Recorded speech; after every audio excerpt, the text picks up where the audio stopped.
Okay, so let's go over the results quickly. I hope you all enjoyed the music coming from the XV on the dyno with different exhaust setups.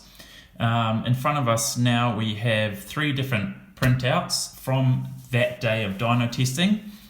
There's a lot of lines, so I'll go through them as quickly as I can and as clearly as I can. But let's start with this one here.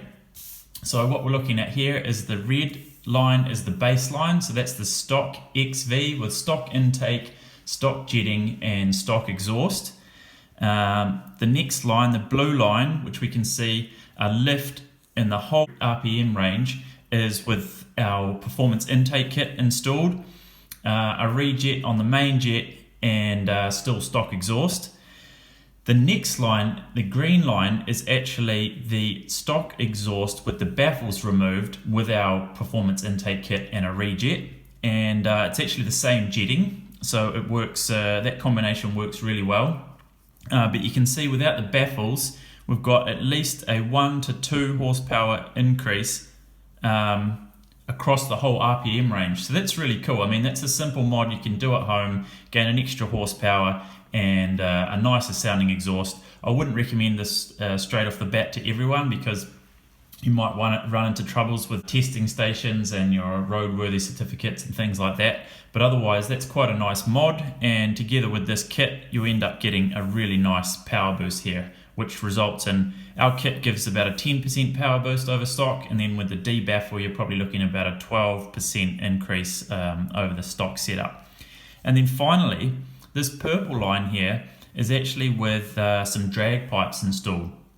And you can see for a sacrifice of about 2 horsepower down at around 3000 RPM, we've gained 2 at the top. So you can rev these drag pipes out longer and you really feel that power up around the 7,000-8,000 RPM range, which is maybe when you're trying to pass on the highway and things, and they sound really good to boot.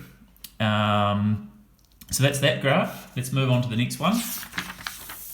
Here are the same tests laid on top of each other, red, green and blue, except for the purple one this time is a complete aftermarket system, and in this case it's the Black Widow full system, which is not their drag pipe system. It's the system that comes with silencers, and you can see the power drops off everywhere. I mean, it's only slightly better than the stock system in the low RPM range down here.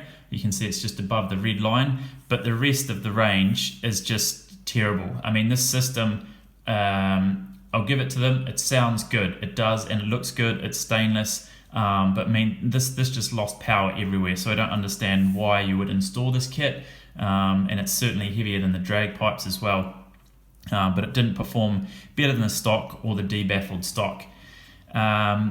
We did about 5 jetting changes to get this even to work. This curve looked even worse, like with the stock jetting or with the jetting that we use for the other tests. And at this point, yeah, we can say that across the 2 days of testing, we did 24 jet changes, which is a lot. If you've ever worked on carbs, you know that's a time-consuming process.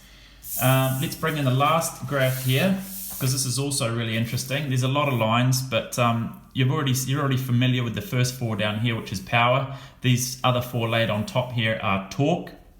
So you can see with our performance intake kit, the blue line, you've got a torque lift across the whole RPM range over stock.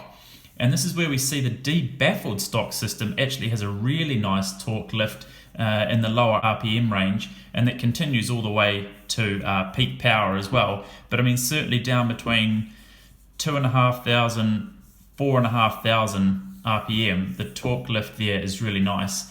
And this is where we see also the downside to drag pipes. You can see they have slightly less torque at the lower RPM range than the stock exhaust system and the debaffled stock exhaust system, but it actually surprisingly picks up already at 4,500 RPM, and it's a really nice lift if you see here. So if you look at stock and then the drag pipes, that's a huge lift. I'll say that's over 10 or 12 Newton meters of torque at 4,500 RPM, and that continues pretty much all the way to peak power, which is really cool. And by the way, these tests here are all done with our performance intake kit.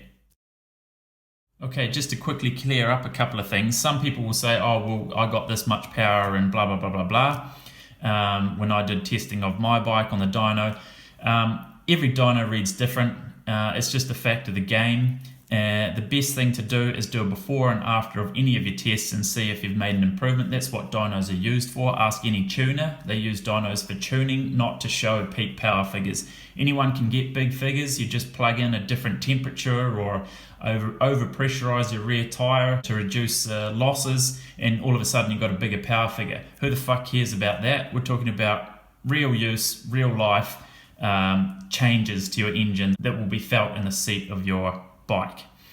Another thing is there's a difference in horsepower figures. So you have DIN figures, you have SAE figures, which is American, and they generally read, 4% higher. So I mean, we're not interested in figures, we're interested in improvements. And we've done the testing.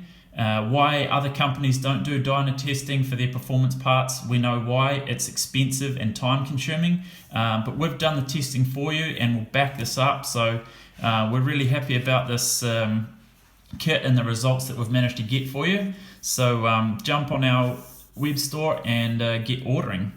If you've got any questions about this day's dyno testing or the kit itself, hit us up in the comments. We'll be more than happy to engage in a conversation about it. Cheers for watching, and happy wrenching and happy riding.